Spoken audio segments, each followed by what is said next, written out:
Good morning, I'm Craig DeGrelli. It's Monday, February 24th, 2025, and these are your Unbiased Updates. 3 years later, the world marks the third anniversary of Russia's invasion of Ukraine.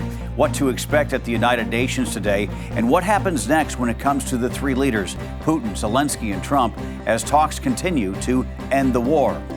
Also, new leadership at the FBI could lead to lots of turnover. The man now tasked with overseeing dozens of field offices and his past remarks about the Bureau. From the Straight Arrow News Studio, bringing the stories that matter to you from across the United States and around the world, these are today's Unbiased Updates.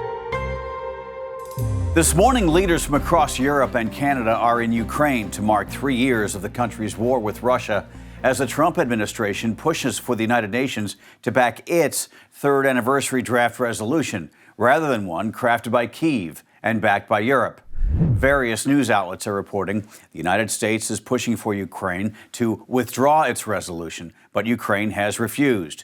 Today, the United Nations General Assembly is expected to vote on both resolutions, but the Trump administration also wants the UN's more powerful Security Council to vote on its proposal. China holds the Security Council presidency this month and has scheduled a vote on the U.S. resolution for this afternoon. The biggest difference between the two resolutions is the U.S. does not demand the immediate withdrawal of Russian troops or identify Russia as the aggressor in the war. In a statement, Secretary of State Marco Rubio said the U.S. has, quote, proposed a simple, historic resolution to the United Nations that's consistent with President Trump's view that the UN must return to its founding purpose to maintain international peace and security, including through the peaceful settlement of disputes, end quote. Meantime, Ukrainian President Volodymyr Zelensky said he would be willing to resign from office if it meant peace in Ukraine or NATO membership. NATO membership for Ukraine was already unlikely anytime soon, but it looks even more out of reach since Defense Secretary Pete Hegseth said that was not realistic for a negotiated settlement to the war. The United States has begun separate peace talks with Russia to put an end to the war. U.S. officials say so far, the United States and Moscow have agreed to reestablish diplomatic ties and restart economic cooperation. On Saturday, Russia's foreign ministry said preparations for a face-to-face meeting between President Trump and Russian President Vladimir Putin were underway. Last week, the Trump administration's special envoy, Keith Kellogg, spent 2 days in Ukraine speaking directly with Zelensky. Turning to the Middle East, where Israel has sent tanks into the occupied West Bank for the first time in more than 2 decades, and says residents who have been evacuated will not be allowed to return. It's the latest move in Israel's Operation Iron Wall, a military campaign that launched just last month, just 2 days after the Gaza ceasefire with the terror group Hamas began.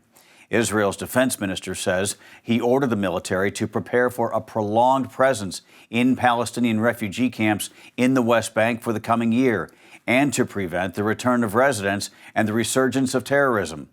Palestinian authorities called the move a dangerous escalation.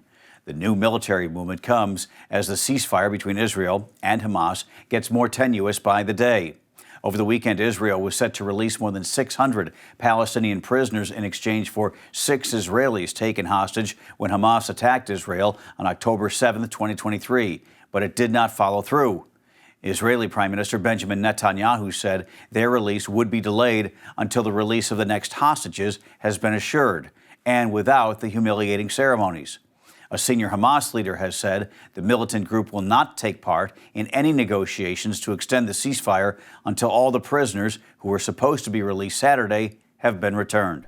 Germany's presumptive new chancellor seems to be making plans to meet with Israeli Prime Minister Netanyahu. The Times of Israel is reporting this morning Netanyahu's office said he had a warm conversation with Friedrich Merz after his party came out on top of Germany's elections over the weekend. The news outlet said, according to Netanyahu's office, Merz would invite Netanyahu to Germany, which would go against the International Criminal Court's arrest warrant against Netanyahu.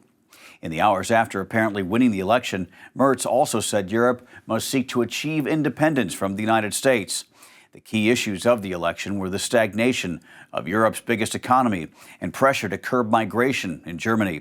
Mertz is a conservative businessman who has never held a government role before.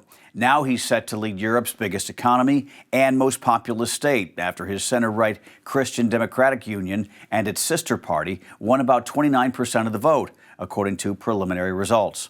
The election saw a surge in far-right support, with the Alternative for Germany coming in second with about 21% of the vote. That party has been suspected of extremism in the past. President Trump weighed in on Truth Social, saying it looks like the Conservative Party in Germany has won the very big and anticipated election. He called it a great day for Germany and the United States. What did you do last week? That's what Department of Government Efficiency Chair Elon Musk is asking federal workers. In an email sent out by the Office of Personnel Management on Saturday, Musk tasked federal employees with detailing 5 accomplishments from their previous work week. He said on his social media platform X, failure to reply would be taken as a resignation.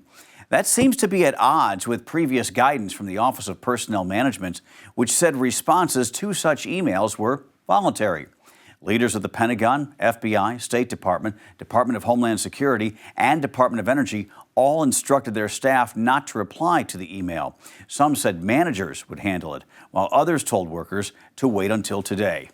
Saying fairness, justice, law and order will be brought to America and quickly, President Trump has named conservative commentator Dan Bongino to serve as deputy director of the FBI. Bongino will work alongside newly confirmed FBI Director Kash Patel. The position does not need Senate confirmation.